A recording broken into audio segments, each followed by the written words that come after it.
seja bem-vindo ao canal Pro Leitura. Hoje nós vamos apresentar para você um estudo da obra Terra Sonâmbula. Terra Sonâmbula foi escrita pelo escritor moçambicano Mia Couto e essa obra está sendo pedida aí no vestibular da Unicamp, ok? Então começamos a nossa análise a partir do título. Vamos fazer essa análise então? Me acompanhe lá.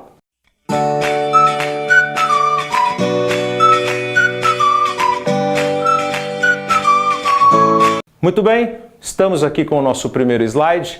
Terra Sonâmbula de Mia Couto apresenta para você aqui um ônibus incendiado com um senhor acompanhado de um menino. Esse é o início da obra Terra Sonâmbula de Mia Couto, que está sendo pedido então aí pelo vestibular da Unicamp, ok? O que significam esses dois personagens aí na presença de um ônibus queimado? A nossa história, ela tem início quando dois personagens, o nosso amigo Tuahir, que é o velho, e o Muidinga, que é a criança, eles estão se aproximando de um ônibus que está todo queimado. E aí nós vamos então pensar o que é que eles estão fazendo nesse ônibus queimado. Muidinga e Tuahir estão andando, segundo o narrador, de um lugar nenhum para um lugar nenhum. Eles não sabem para onde estão indo e também não sabem muito bem de onde estão vindo. E aí encontram esse ônibus queimado. Muito bem. Na história, o nosso amigo Tuahir entra no ônibus e vê que ele está todo repleto de cadáveres de pessoas queimadas. Essas pessoas foram assassinadas e foram queimadas junto com esse ônibus. A criança Muidinga está assustada porque ela não sabe do que está ali se passando, do que se trata aquela cena. Na verdade, nós estamos falando de Moçambique no período que se segue a uma guerra civil terrível, sangrenta, que por sinal se segue a uma guerra da tentativa de libertação de Portugal. Então, para você entender o contexto da obra, nós vamos primeiro saber que Moçambique travou uma guerra contra Portugal, colonizador, e depois que a guerra foi vencida, Portugal declara Moçambique livre, começa uma guerra civil absurdamente violenta para se definir quem vai comandar o país, então, nessa luta tribal aí, na disputa pelo poder. Então, a história escrita por Mia Couto tem o objetivo de retratar para nós essa realidade moçambicana desse período de guerra, ok? O que nós precisamos saber então? Qual é o objetivo do Mia Couto quando faz o livro e batiza esse livro de Terra Sonâmbula? Ora, a palavra sonâmbula, ela tem na sua formação a palavra sono e a palavra âmbulo ou ambular, que significa movimentar-se, ou seja, movimentar-se dormindo ou dormir enquanto se movimenta. Isso é, na verdade, o retrato de um país devastado pela guerra, que não sabe para onde vai, está imerso no sono da incapacidade de reação diante dessa terrível consideração da guerra, dessa terrível colocação dessa guerra na história de um país que está devastado e realmente não sabe muito bem qual é o seu destino, ok? O livro começa então, na nossa segunda parte aqui do slide, nós vamos encontrar uma definição. O livro trata de duas histórias. Nessas duas histórias, os nossos personagens estão procurando a própria identidade. Isso é muito simbólico e importante que você perceba que na África, em Moçambique, nessa situação de guerra, as pessoas não sabem muito bem quem são nem para onde vão. O livro, então, é uma grande metáfora da necessidade de se saber quem é o povo moçambicano nesse momento histórico, ok? Então vamos lá? A primeira história das duas que o livro conta é a história de uma criança chamada Muidinga e de um velho chamado Tuahir. O velho Tuahir encontra essa criança num campo de espécie de campo de refugiados. Ela está condenada à morte por fome, pela miséria ali, mas o velho resgata essa criança e passa a caminhar na companhia dessa criança. Não se sabe nem para onde ele vai, mas ele não quer mais ficar ali e ele decide salvar essa criança daquele destino tão trágico que seria certamente a morte, ok? Muito bem, chegam então a esse ônibus incendiado, o nosso velho Tuahir ajuda Muidinga a entender um pouco da situação, eles vão tirar desse ônibus os cadáveres que estão lá, todos carbonizados, mas fora do ônibus existe o cadáver de um rapaz que ele não está queimado, ele simplesmente foi assassinado do lado de fora do ônibus e esse rapaz tem do lado dele uma mala. Dentro da mala tem alguma comida e tem os cadernos. Esses cadernos são a base do romance. A partir deles a gente começa a entender o que é que o nosso amigo o Miyakoto está querendo nos dizer acerca dessa história. Muito bem, quando olha os cadernos, a criança, o Mujinga, se lembra de que sabe ler. E isso é uma surpresa para o velho Tuahir, porque ele imaginava que a criança fosse tão analfabeta quanto ele. Mas na leitura dos cadernos, nós vamos conhecer uma história, é a história de um personagem chamado Kinzo. O Kinzo, na verdade, escreveu uma longa história da sua vida, das suas experiências, na sua vivência em Moçambique e guardou esses cadernos na mala. Quando foi assassinado, essa mala ficou junto do seu corpo e foi encontrada pelas duas figuras aí que nós acabamos de conhecer. Muito bem, esses dois se instalam nesse ônibus queimado a título de buscar proteção, né? E aí saem ali para andar pelas redondezas tentando conhecer aquele lugar, do que se trata, se eles estão ou não em segurança. É aí que os dois caem num buraco que é uma armadilha. E eles estão assustados, não sabem do que se trata, e quando menos esperam aparece um velho, mas muito velho mesmo, e esse velho se apresenta, ele é o Sikeleto. Observe a brincadeira, né? O neologismo do nome Sikeleto é uma mudança aí da pronúncia da palavra esqueleto. O velho em questão é um velho muito magro, ele está muito doente, desnutrido, mas o senhor Sikeleto, ele tem um projeto bastante inusitado. Ele quer enterrar pessoas vivas porque o sonho dele é plantar pessoas. E você que está lendo a obra vai se perguntar, esse homem é louco? Esse homem ele tem algum problema de pensar na realidade? Porque isso é um sonho absurdo. Na verdade, esse sonho absurdo é na verdade uma metáfora do que a África precisa. Moçambique perdeu seus homens jovens, Moçambique perdeu a força de trabalho e ela precisa ser repovoada. O seu Sikeleto, na verdade, ele está sonhando com uma necessidade que é muito real na situação em que o país então se encontra, ok? O senhor Sikeleto, embora pareça meio louco, ele acaba reconhecendo que Mujinga sabe ler, não apenas, mas também sabe escrever, e ele pede que o menino escreva o nome dele, Sikeleto, numa árvore. Quando ele vê seu nome escrito numa árvore, ele se vê mais ou menos como que imortalizado na figura da árvore com seu nome escrito lá. Ele fica muito emocionado, mas ele faz uma coisa ainda mais difícil da gente entender. Ele pega um dos dedos, né? Finca esse dedo no ouvido, escuta-se o barulho de uma bolha explodindo e ele começa a sangrar pelo ouvido. O sangue todo se esgota e a hora que o Mujinga vai observar, tem uma poça de sangue no chão e o corpo do seu Sikeleto simplesmente desapareceu. Bastante maluca a ideia, mas é uma ideia de que o sonho desse homem se foi, o sonho acabou, ok? Muito bem, nós estamos então na continuação dessa história, aparece ali próximo deles um outro velho chamado Yamataka. O Yamataka, ele tem um sonho de fazer um rio e ele cava com as próprias mãos uma espécie de vala, uma valeta por onde ele imagina que vai correr a água da chuva que ele espera que chegue. Mujinga e Tuahir não sabem muito bem o que fazer das próprias vidas, acabam ajudando o seu Yamataka, mas quando vem a chuva corre por essa valeta, arrasta o senhor Yamataka e Mujinga e Tuahir já não conseguem mais saber onde ele está. Ele simplesmente desapareceu nas águas. É uma imagem bastante surreal, bastante diferente do que a gente está acostumado, mas tudo isso tem uma simbologia muito grande dentro da obra, ok? Ok, próximo momento da história significativa e da história de Mujinga e de Tuahir é que Mujinga decide fazer um passeio sozinho. Ele está querendo crescer, ele quer um pouco de independência. E ele vai passar por uma experiência bastante estranha aos nossos olhos, atualmente, não? O Mujinga, ele encontra um grupo de velhas feiticeiras e, pasmem, ele vai ser violentado sexualmente. Nesses termos, as velhas abusam sexualmente de Mujinga. E para quem fica pensando que horror, como que isso pode ter alguma significação válida para a obra?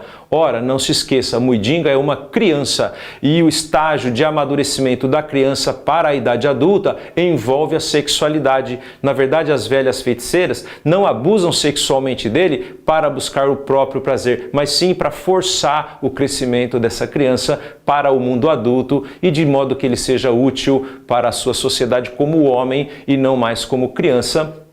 Nesse caso, ele acaba sendo um peso para a sociedade. Como um homem adulto, ele seria uma vantagem para o grupo social. ok? Muito bem, esses dois então, depois desse evento da violência sexual contra o Mudinga, eles acabam então saindo, caminhando, chegam a um pântano. E lá nesse pântano há um monte de mosquitinhos. Lá em África existem vários lugares assim. Esses mosquitos transmitem uma doença chamada doença do sono. Ora, o que acontece é que o velho Tuahir, ele começa a bocejar, ele acaba demonstrando uma certa fraqueza, um cansaço.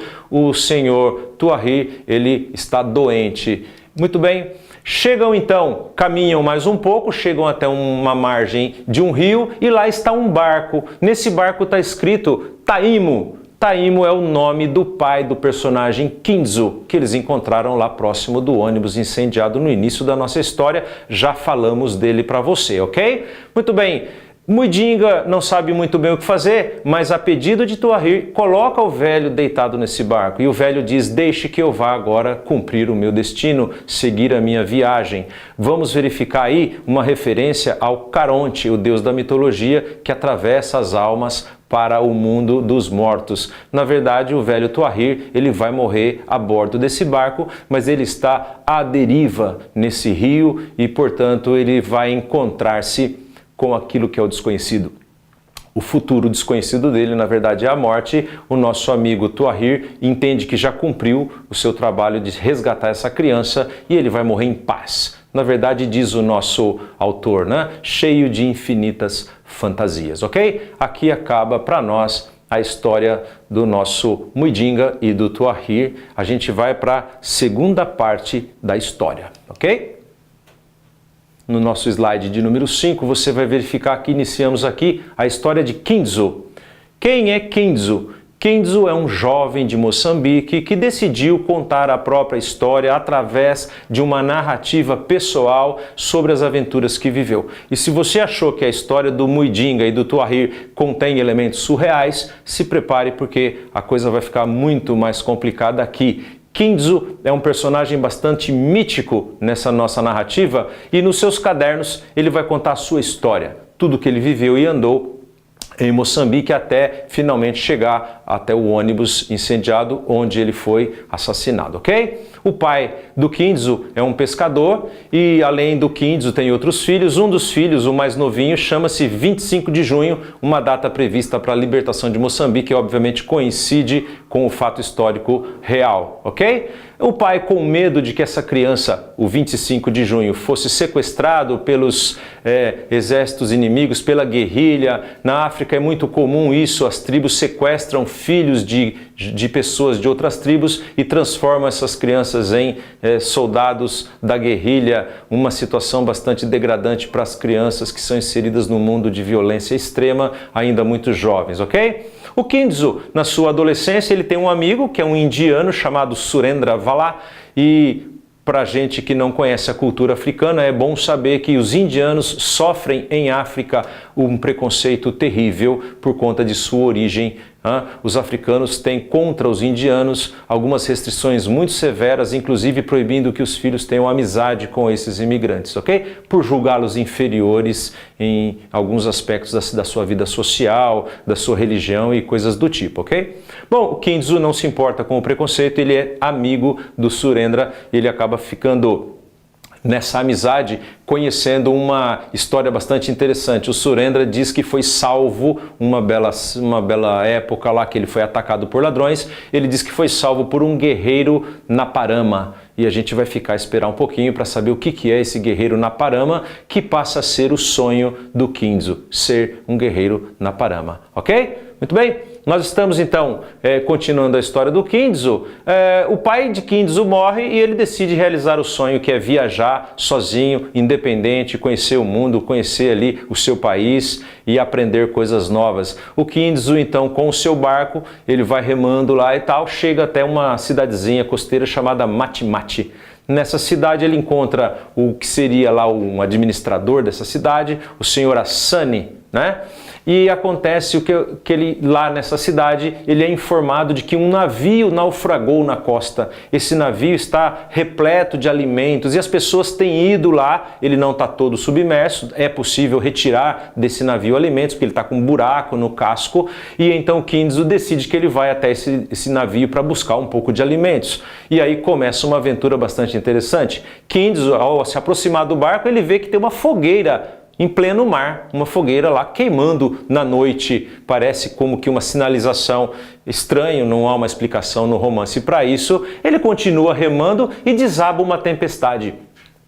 No meio da tempestade cai no barco do Kinzo um anão, um Chot. Isso é lá da cultura de Moçambique, do seu folclore. Disse naquela região que os Chots habitam as nuvens. De vez em quando eles vêm aqui para buscar comida, porque lá a coisa de vez em quando fica difícil e eles têm que buscar alimento aqui para alimentar seus filhos nas nuvens. Bastante significativo. Buscar alimento para os seus que estão famintos é o que está fazendo o Kinzo.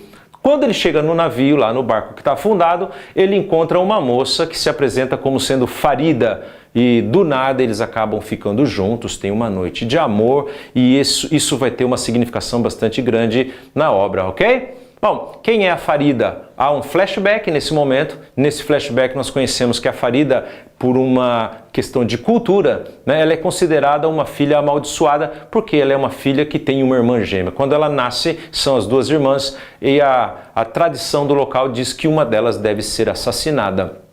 Isso não fica muito bem explicado no livro, mas é tradicional de culturas muito primitivas eles acreditarem que quando nascem filhos gêmeos, a alma ela é partida e aí as crianças não poderiam continuar vivendo nessa condição. Um dos filhos é determinado que seja assassinado e o outro então continua a viver. A Farida foi escolhida para ser sacrificada, mas ela acabou sendo salva por um casal de portugueses colonos e cresceu na companhia desses dois, a Virgínia e o Romão Pinto. O problema é que quando ela era adolescente, ela foi violentada pelo pai adotivo e acabou gerando uma criança que foi batizada de Gaspar.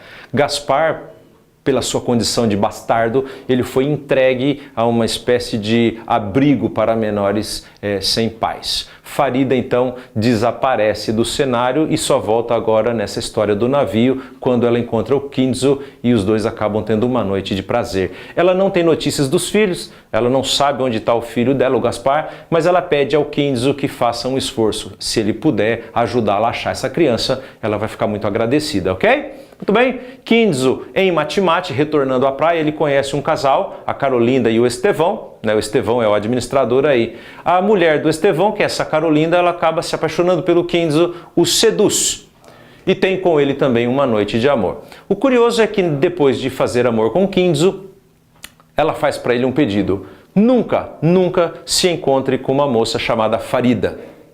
Mais tarde a gente vai descobrir por que ela não quer que o Kinzo conheça uma moça chamada Farida. Ela faz essa recomendação um pouco tarde, porque o Kinzo já havia conhecido a Farida no momento anterior. Muito bem, um dos bêbados ali do bar onde está o Kinzo extravasando seu cansaço, uma das noites que ele está ali em Matimate, esse bêbado conta que um senhor chamado Romão Pinto, lembre-se, Romão é o pai adotivo da Farida, que a estuprou e que fez com que ela tivesse que abandonar um filho. Esse Romão, bêbado, ele transou lá com uma mulher menstruada e, segundo a tradição do local, quem faz sexo com uma mulher menstruada está condenado à morte. Como morre o seu Romão é o mais incrível. Ele vai fazer xixi, ele está lá e começa a sangrar e morre dessa hemorragia decorrente da maldição de ter feito sexo com uma mulher menstruada. Bastante extravagante essa cultura, essas crenças, essas superstições, mas o livro na verdade está te dando um retrato de como é essa cultura de Moçambique, do jeito que ela está funcionando nesse momento, ok? Muito bem. Kinzo então vai ter uma surpresa. Por uma razão qualquer, ele está na casa de Dona Virgínia, que é a mãe de Farida. Ele fez amizade com essa senhora quando aparece lá na casa da mulher vamos dizer assim, a imagem de um zumbi. uma pessoa morta-viva. E quem é essa pessoa morta-viva? O senhor Romão Pinto. O senhor Romão Pinto, sem uma explicação qualquer que seja, ele simplesmente volta do mundo dos mortos, ele está completamente sonâmbulo, ele está andando morto e conversando com as pessoas, e isso assusta o Kinzo, ok? A Carolinda volta a falar com o Kinzo, reforça o pedido que ela fez para que ele não encontrasse com a tal da Farida, e você vai descobrir que na verdade as duas são as irmãs gêmeas que nasceram, e a Farida foi levada a ter um destino muito cruel por conta da escolha dos pais que preferiram ficar com a filha Carolinda, ok? Kinzo então volta a Mate-Mate, ele está muito decepcionado porque acontece um fato bastante grotesco. A nossa amiguinha Farida, ela está tentando reacender o farol lá da praia e ela acaba morrendo num incêndio que sem querer ela mesma causou. Ela desaparece, então morre. O nosso Kinzo desiste de ficar por ali, ele pega o último ônibus que está destinado a sair da cidade, o que eles chamam na obra de machimbombo. Ele acaba pegando uma mala, guarda nela seus cadernos que ele veio escrevendo ao longo do tempo, embarca nesse ônibus e adivinha só o que vai acontecer. Enquanto ele está dentro desse ônibus, ele começa a estar muito cansado, ele começa a dormir e ele sonha. E no sonho ele se vê vestido como um guerreiro na Parama. Ele se visualiza um herói, um salvador, alguém que vai cumprir uma tarefa a ele designada. O sonho continua e aí o Kinzo, então, no sonho ele vê um ônibus incendiado e ele vê uma criança ao lado de um velho. E aí no sonho ele chama por um nome, ele diz Gaspar. A criança olha como quem diz, está me chamando? Adivinha só, a criança que ele está vendo no sonho é o Muidinga. Esse é o segredo da história do Kinzo. Kinzo, sem querer, sem ter uma consciência muito clara disso, ele vai encontrar no final da narrativa o filho perdido de Farida, a quem ele prometeu que encontraria, ok? Gaspar, então, é na verdade o nosso amiguinho, o Muidinga. Ou seja, descobriu-se a identidade. Muidinga já tem uma identidade. Por definição, por metaforização, você pode dizer Moçambique está encontrando o seu caminho, Moçambique está renascendo, Moçambique já pode pensar em quem é. Quais são as características que definem esse povo agora. Ok, pessoal, então nós chegamos aqui agora ao final da primeira parte da aula, descobrindo aí o segredo da narrativa. Gaspar é o menino Muidinga, que não sabia quem era e agora vai passar a ser conhecido de nós, que somos os leitores da obra, ok? Muito obrigado, não deixe de assistir a segunda parte.